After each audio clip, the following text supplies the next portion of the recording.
President John F. Kennedy said, "And so, my fellow Americans, ask not what your country can do for you, ask what you can do for your country.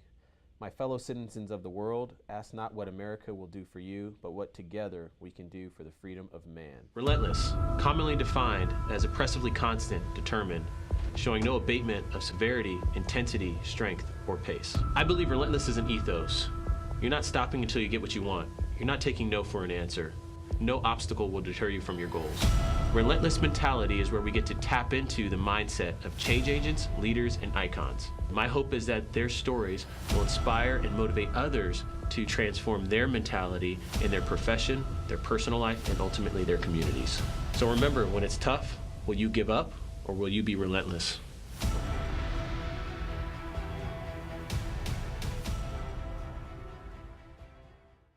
I'm excited here to have someone that has mentored and guided me through my evolution in healthcare and in Arizona, Mr. Dave Tierney, partner at SacksTierney Law Firm. Dave, welcome to the show. Thank you. Good to be here.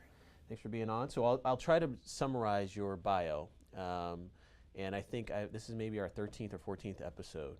And certain people have a bio that is very hard to summarize. I think you, sir, have by far and away the most comprehensive bio with awards and things that I have ever seen. But I have tried to summarize this. So you're a veteran in the practice of Arizona construction law. You've been listed as the best lawyers in America every year since 2003. Two-time best lawyer of the year in construction law and construction litigation. You've devoted a considerable portion of your practice to alternative dispute resolution across many commercial industries.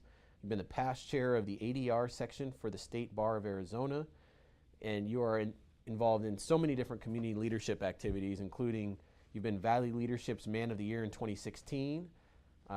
You're on the Phoenix Symphony Board of Overseers, where you and I have worked collaboratively over the years. St. Joseph's Hospital and Medical Center Community Board, where you're the past chair. Arizona Behavioral Health Corporation Board of Directors, and to name many more. We would be here for a long time. You attended Harvard in 1965 for your Juris Doctorate and Brandeis University in 1962 for your bachelor's degree. And so with that, I was hoping you could take us through the evolution of how you kind of moved from Massachusetts to Arizona and kind of where you started and your whole process to get to where you've gotten to, Dave. So I've looked at some of your other podcasts and I understand where you're coming from about this stuff. So I was an 8-year-old kid living in a beautiful suburban house north of Boston with my parents, and my father bought a restaurant. It was a restaurant on the South Shore in a town that was extremely white-collar, Paradise Valley, Protestant, whatever. I was an Irish Catholic kid growing up in Irish Catholic schools, and all of a sudden I found myself dropped into Hingham, Massachusetts, which was, I don't know, Paradise Valley on steroids. Okay. And big shock, culture shock. And I went off to Brandeis University. My mother was a vice dean at Boston University, and I could have gone free. But Brandeis had, she said, the very best education available. And so I went there when Brandeis was just formed, just starting, and it was just insane. We had the best professors you could imagine, and I left there and went to the Harvard Law School, and I met a guy in a bar in Philadelphia. His name was Jay Dushoff. He was the brother of a good friend of mine. And in 3 minutes, loquacious Jay in 1966 convinced me to come out and look at the frontier. And my judge, for whom I was clerking on the Supreme Court of Massachusetts, said to me, "Ah yes, Phoenix, that is somewhere west of the Adirondacks, I believe." And so I came out here and I looked around, and it was clear it was not like Boston. Boston, everything is shades of gray, liberal gray. And I came out here in 1966, and there were guys on burros walking up and down Washington and Central. And it was obviously black and white. There was a lot to do here, and I resolved I would come back. Okay. So, you know, you're known as being an expert as a litigator and other things, but people who really know you're really passionate about helping the community, and both you and your wife had kind of a history of starting with really helping other people. Can you talk about how you kind of met your wife and that process and what you guys did? So in 1966, I was finishing a clerkship in the Supreme Court of Massachusetts, and I had arranged to go on the Coast Guard. And it was the time of the Vietnam War, and everybody had to do something. And at the last minute, the Coast Guard was just waiting for me to raise my right hand, swear in, and all of a sudden, Peace Corps came up with this wonderful possible program. And it was working with the municipal council, city government in Venezuela. And it was the first of its kind program. So off I went, managed to get my draft deferment, managed to get into the Peace Corps, and I was down there about 2 years, and I went to a party one day. It was a party for a group that was going home. The group was all over 65, and they had been years working in the prisons, teaching prisoners how to make artificial limbs, something that wasn't done in Venezuela. But anyway, it was a beer party, and it started at 9 in the morning. I met my wife at the party, and we went to a movie together, and she immediately went to sleep and snored through the movie. And I wrote her off, and said, well, that one's not going to work out. And about 8 months later, I came across her someplace in the wilds, and we ended up talking for a while and got together. And so Peace Corps had a very strict rule. If you were staff, you could not date volunteers. And I was serving as a staff member, but while a volunteer, without any staff pay. So I wasn't sure if the rule applied. And so I decided not to ask. And I dated Susan for, I don't know, 4, 5, 6 months. And one day we got engaged, and I called the head of the Peace Corps, and I said, Henry, I want you to know, last night I got engaged to Susan Fennell. And he said, oh, nuts. I missed out on the pool. And I said, say what? He said, well, the doctors in the basement of the Peace Corps office in Caracas, they noticed that every week your report would mention Susan Fennell. And they chart when the reports come in and mention a volunteer so they can find them quickly when disasters come. So they had the bar chart, and they were watching it, and it was just, Susan was ahead of every volunteer in Venezuela in terms of getting visited by the staff. And so they started a pool as to what was going to happen and when it was going to happen, and Henry Wheatley missed out. Dr. Roundhorse won the pool. I got engaged to Susan. And the rest is history. and we came back to the United States, and I had arranged to call Susan in Venezuela and say whether Boston was going to be our choice, and I said, nobody's speaking Spanish anymore in Boston. The Puerto Rican and Cuban crowd had kind of moved out of Boston. And I said, I think it's going to be Phoenix, Arizona. She said, whatever. And so we came to Phoenix. And so how did you decide to go into construction litigation? That's really your specialty. And so you moved to Phoenix, and obviously you had gone to law school. So how did you go into construction litigation in the middle of 1966, 67 time period? 69. 69, excuse me. Yeah. So I'm back from the Peace Corps, and I choose to come to Phoenix, and I join a very small law firm. Someone in that law firm was well known to me. I came here and I joined Cy Sachs, Jay Dushoff, and Bob Corcoran. They had a little 3-man law firm with 1 associate, and the day I arrived, that associate left. So I was the youngest guy in this 4-man law firm. We were at 1518 Arizona Title Building, and it was the only high-rise of any note in town. And we had the first IBM machine, a little kind of classy little law firm. Small as we were, we recruited at Harvard, Yale, Columbia, and we actually got guys from those law firms in those days. And about the 3rd case I had was a construction case. And after that, everybody said, Dave had one of those, give it to him. So I found myself doing construction cases. And it went on for a while, and after about 7 or 8, 10 years, a fellow I knew in Lewis and Roca called up and said, you know, I think we ought to form a construction law section. And I said, seems like a good idea. The biggest section in the state bar had 300 members. We formed it, and the next day we had 300 members. There were people all over town doing construction law, and they didn't know where to get educated. So by working in that construction law section, I got to be known as a construction lawyer.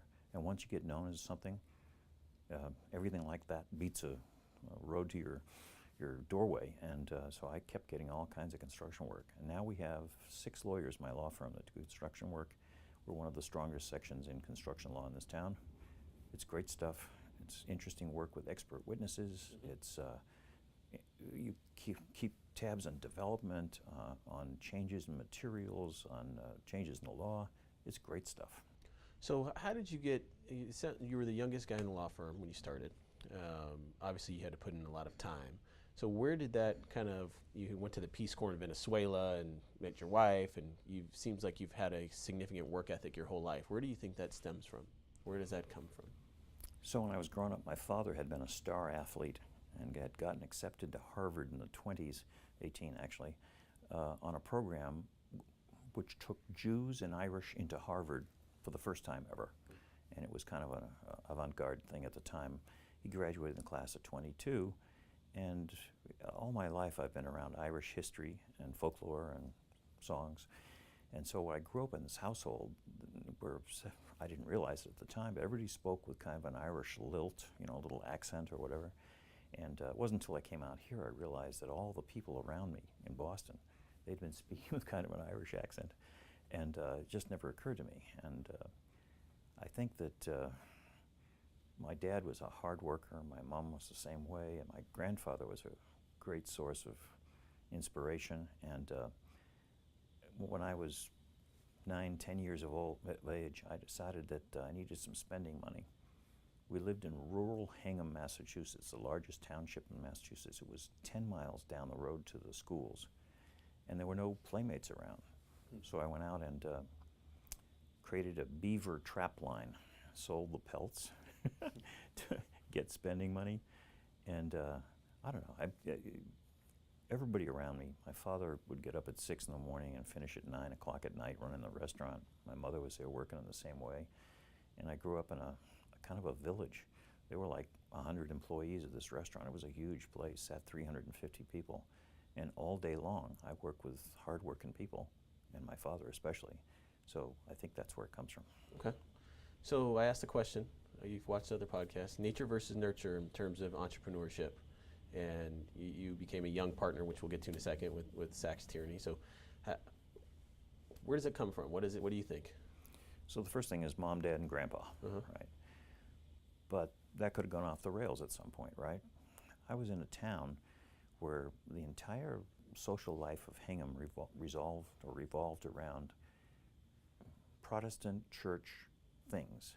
And I was an Irish Catholic kid parachuted in from suburban Boston. I just didn't fit in. And so I had to go find things that I would be interested in, I would do. And at some point, when I went off to Brandeis, I got an incredible new culture shock.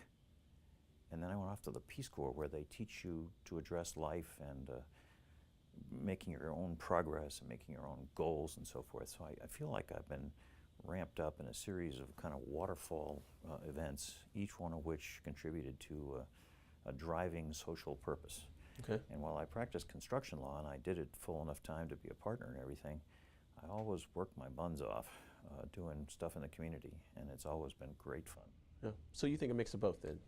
Definitely some of the nature from your family, but nurture, you were in an environment where you had to have some barriers or obstacles that were put in front of you that you had to overcome and so forth. And then also you had experiences that have also allowed you to develop and grow. And so on that note, what has been your largest obstacle and barrier that you've had to encounter, whether as a lawyer or growing up, or what would you say was the thing that really you had to overcome that's been meaningful?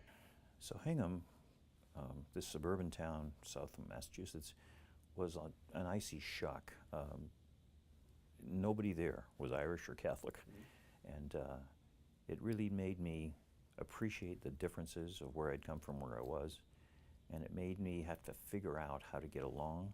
I think that was probably the hardest thing in my life, figuring out how to exist in this town, which was like, like leaving Boston and going to Greece. I mean, everybody spoke and talked and dressed and thought of life totally different. Only 10 miles away, though, at the time. 10 miles down the street to the high school and Okay. to the other schools. But the people who lived in Hingham, really, they were all Paradise Valley types with 5-acre houses that had been built 300 years before. And a history, that town was called Bear Cove and was settled in 1622. It has the oldest church in continuous practice in America, Wow. built out of the timbers of a wrecked ship. And it is dripping with tradition, but a different tradition than the one I grew up in. And that adjustment to that was the hardest thing I think I went through in my life. How have you used, and what I'm hearing you talk about is your adaptability quotient, like being able to adapt in different surroundings and areas, whether it is as a litigator, as it is in community service, going to Venezuela, learning how to speak Spanish, all these different things that you've done. How important do you think that is for others to be able to learn how to be adaptable in their surroundings and figure out how to not only survive, but to excel? Well, you have to have what the Spanish call ganas, wishes, desires, motivations. And I think a third of everybody's quotient in life is the manner in which they adapt, how they address problems, and how well they adapt, and how deep is their well of desire to succeed and do things well and properly and, you know, excel. Yeah, okay. So let's talk about the aha moment. So you're back in Phoenix, you're working at SacksTierney, or excuse me, at that time it wasn't even SacksTierney. And so what was the aha moment where you really knew you kind of made it and this was really what you were here to do? When I came here, as I left Boston, I settled here, my wife came for the first time to Phoenix. I figured out, Peace Corps teaches you to do this kind of stuff, but I figured out that the thing that was crushing Phoenix and Phoenix needed to master and overcome was the relationship between the Spanish-speaking community and the rest. Spanish-speaking people in 1969 were 30% of the population, 3% of the vote. We had a high school that had 5 people elected to its governing board, but at large. And that meant that every election, it would be 5 white guys from Paradise Valley who determined how the schools would run. And there were 16 of them. And it was the most amazing thing, having come from Boston, to see how hostile and how ignorant the population in Phoenix was of the southern part of Phoenix, the Spanish-speaking near a third of the population who were living isolated from what was going on here. And my notion was that I would find a way to start creating bridges. And so the first thing I did when I came here was to seek out the people who were concerned about the fact that you couldn't elect a Spanish-speaking or a Spanish-inclined person to the high school board. And I think the first year or two I was here, we ran a campaign called Carico Cares. And we did a citywide organizational approach to electing a Spanish-speaking pastor from a Methodist church in South Phoenix and putting him on the school board. And we almost did it, came close. And the next time we ran Rosendo Gutierrez, if I remember, and he made it. And it was the beginning of the cracks or the chinks in the armor. And that led on to attacking charter government, which was much the same thing for our city government as it had been in the high school situation. And from that I went to the Castro for Governor campaign, which was great stuff, 1973-4, running a former Pima County judge who would come under the wire and become a citizen, and somebody who was very obviously Chicano-Mexican in origin and had great instincts. And we ran against a guy who said, Russ Williams, he looks like a governor. That was his slogan. I mean, it was a clear choice to turn Arizona in a new direction where it would be more accommodating to folks of Chicano origin. Sure. So it's hard for anyone watching or listening to this not to notice history has kind of repeated itself in what you're talking about in Arizona today. Yes, it has. And so I would ask you, what do you think are the biggest areas that need to be addressed or changed? You've been here a long time. You and my father both moved here about the same time period and have seen the evolution of our city of Phoenix and the state of Arizona, and there's a lot of pending issues. So what do you think are the biggest issues that are outstanding that need to be addressed or changed? You'll be surprised at the first answer. Water. About 2 weeks from now, I'm running a forum for the Harvard alumni group. It's the state of water in Arizona. On 2 crucial fronts, we are falling like a rock. We are in free fall as regards our future use of the river. The Colorado River is 30–40% of the water we take down in Arizona. We have a chance in a year or two of seeing about 30 or 40% of that water disappear for us, and we are sleeping through what's coming at us. On another front, the Supreme Court of Arizona, in a 4-3 decision, just decided something about the San Pedro River, and it says, go right ahead and assign water rights and decide whether there is enough water without any regard for what the federal government is saying they're going to claim and use as reserves for the federal government in the area. This is nuts. It has upended all planning for water. It has set loose the demons of hell as far as what we're going to develop on the edge of riparian habitats and rivers in this state. And that is a freight train coming at us from the other direction. And lastly, we got some incredible quality and quantity problems, where quality is really going to bite us quick. Arsenic, nitrates, solids. We have water quality, which is not very good. Phoenix does a great job. Rural communities don't in handling the quality problems, but they're going to bite us on the cheek real soon. So that's water. On the other side of the ledger is behavioral health and physical health. And so we have a mental health system here which is way, way back from where we should be. We have tremendous need. We don't have very good funding sources. Supply of services is almost hit or miss. We have lots of people in real pain and going off the rails in bad ways. And I think our behavioral health system is just a crucial need for the state to seize control of. Sort of related to that, we have a corrections crisis. This state is 4th highest in the nation in the rate at which we incarcerate people. We have in our prisons right now 42,600 people serving time in the prisons. Massachusetts has the same general population as we have. Massachusetts has 10,200 in prison. So we are 4 times plus in terms of how many people we're incarcerating. It's costing you and me money. It's throwing lives off the rail. We don't give any treatment, whether it's alcohol, drug, or literacy. We don't provide it to our 46,000 people. It is truly an economic sinkhole which is swallowing our general fund budget. Sure. So, you know, I think I'm kind of running on the spectrum here. The water thing is kind of a physical, chemical, you know, and economic problem.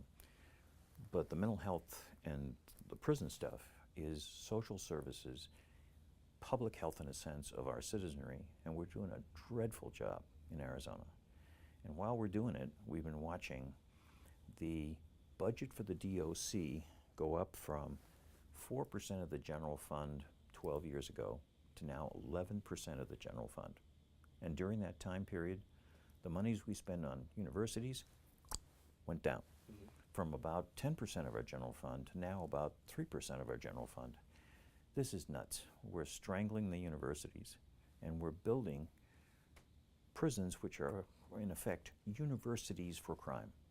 When you have guys getting no treatment, no education, and they're in for an average of 26, 27 months average sentence in the big house, the prison, and they recidivate at 70%.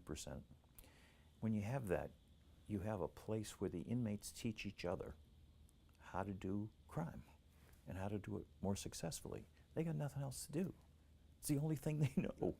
And you could, while you have 46,200 people or so in prison, you could be administering big dollops of how to run your health better, how to manage a business, how to sell yourself as an employee, how to educate yourself, get a GED so you can get a jump up. But while we paying board and room for these people, we are not turning their lives around. We're letting the prison population turn their lives for the worst. It is just nuts. Yeah, and you know, I know personally how you put your time and effort into all of these things you've talked about. How would you give others who may be watching this or listening to this advice on how they can get involved or what they can do to just start if they wanted to make a change? To any of the options you talk about or any other options they may be passionate about as well?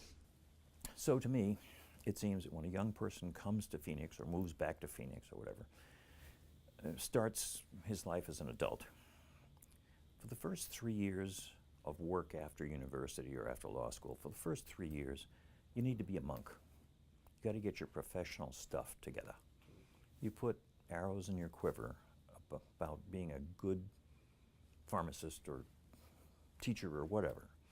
But in the 3rd or 4th year, you start looking around for something that really interests you, has a big mission, has a long arc, it's going to be here for a while. You pick that field, and you start by serving on one board or one volunteer group or whatever. And you learn the folklore, you learn the language, you meet the other people. And you decide if it's the right one for you. And so you go on learning folklore. If after 2 or 3 or 4 years in one endeavor you see another one that's interesting and the one you're on is pretty good, then you amplify and you go to that one in addition, or maybe in supplanting the first. And so you learn a silo, whether it's behavioral health or prison reform or water. And so 6, 7, 8 years into it, now you've got professional arrows in your quiver. You've got some experience, and you've learned the folklore, and you've learned the language. And now you get serious, because when you're 23 or 25, the older folks don't really take you very serious. They watch for you to put the arrows in the quiver. And when you've got them, then you need to look for a leadership spot. So when I was 28 or 29, and I'd been 5 years in Phoenix, what I did was I ran for the water board. I don't think anybody remembers this, but the CAWCD, the big ditch, the channel that we have, the Central Arizona Water Authority, it elects people. And I ran for that board. Only ex-governors were running for that board at the time. I remember the establishment was shocked. Some gringo from Massachusetts who's got Peace Corps background and a young lawyer, and he's running against Russ Williams, you know, and former Goddard's father was running at the time, I remember.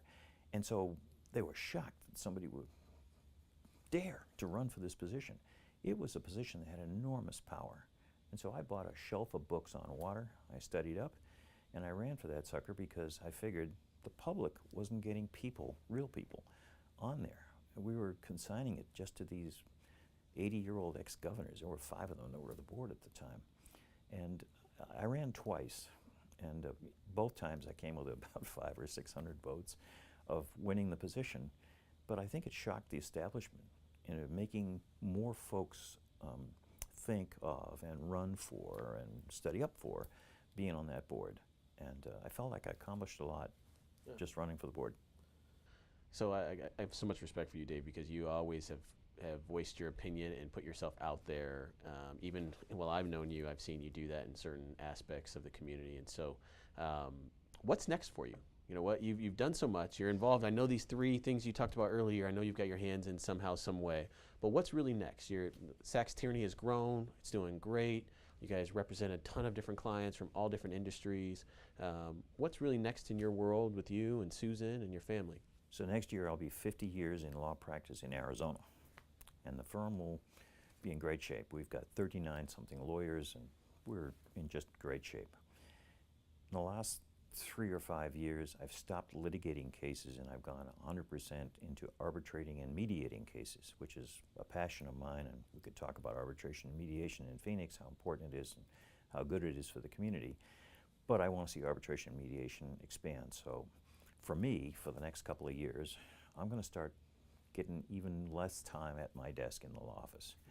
And I have 12 different boards and commissions that I serve on right now, and they're in the area of prisons, probation, mental health, housing for people with mental health, Irish culture, music, and they're all great endeavors. And I have a wonderful secretary and people to back me up, and available conference rooms and that sort of thing at the law firm. So this is just a wonderful gig I'm on right now. But personally, I'm going to kind of start winding down in terms of the law firm.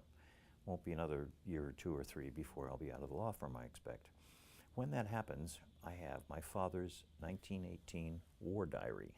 It's about that thick, and it is the story of an Irish ghetto kid going in the Navy, serving on small boats, stationed in Ireland with some problems in that respect, stationed in Ireland and often up into the Baltic Sea, going after submarines. And it is a wonderful, thoughtful war diary. It was written by him on scraps of paper, transcribed by the grandmother I never knew, his mother, and I've had it typed on a word processor. And so I'm going to take that sucker and make a novel. And it's going to have to do with Irish history, young fellow going out of the Irish ghetto, discovering another world, and starting out in Harvard College under this crazy program that took in Irish and Jews for the first time in Harvard, and then going on into young professional life in Boston. And I think it'll have a lot to say about things that are happening in America right now. Sure, sure. Well, Dave, we could talk all day. We do this every time we get together, but we have to wrap up, unfortunately, and I asked 3 final questions. And so it's kind of, we call the lightning round. Okay. So the first question for you is, what are you most proud of? I think the way my 2 sons have turned out. I have 2 sons, which are 6'7" and 6'8". Where did that come from? I have no idea. It's got to be the milk. Anyway, so both boys have just turned out super. They're doing good things for the world. They're succeeding in business. They're having great personal lives. I got some grandchildren, and I'm just that is, I think, the crowning achievement of almost anybody in any walk of life, to know that your children have just turned out great. That's the very best thing. So who inspires you today? Well, you'll think this is really strange. I think that Barbara Barrett is a person who is using her mind, her recently achieved great wealth, and her position to help this community. And I am amazed to see somebody that's kind of stumbled into and has so many, great income, interesting life, nice house, a ranch in Montana, and so forth. And yet I see her plugging away at causes in this city. They aren't usually my causes, but I think it is. She's an example for this community, much as I don't know, Leverett Saltonstall was in Boston. Just a figure that shows how life ought to be lived. Okay. Last question. You've accomplished so much, and I know you have all these other initiatives, but what motivates you every morning to get out of the bed now? My wife is working in something called Valley Interfaith Project. It is 40 churches that are welded together. Every day I get a dose at the breakfast table of what she is doing. This is a very churchy community. I mean, you drive around, you see churches on every corner. We have a lot of people in this valley that are church-oriented. I believe the sleeping giant in Phoenix is the church communities. And I think Valley Interfaith is demonstrating how you can knit together 40 kind of activist churches and make a real dent in social life in Arizona. And I think it's coming to happen in a big way in the next 2 or 3 years. And that exhilarates me when I get up and I listen to her talk about what she's doing. Great. Dave, you're an icon to many of us. Thank you for your time. Thank you for everything you've done for our community. And thank you for coming on the show today. Really appreciate it. Thank you. Thanks. Thanks for watching. If you enjoyed what you saw today, please subscribe in the links below. And remember, never to quit, always be relentless.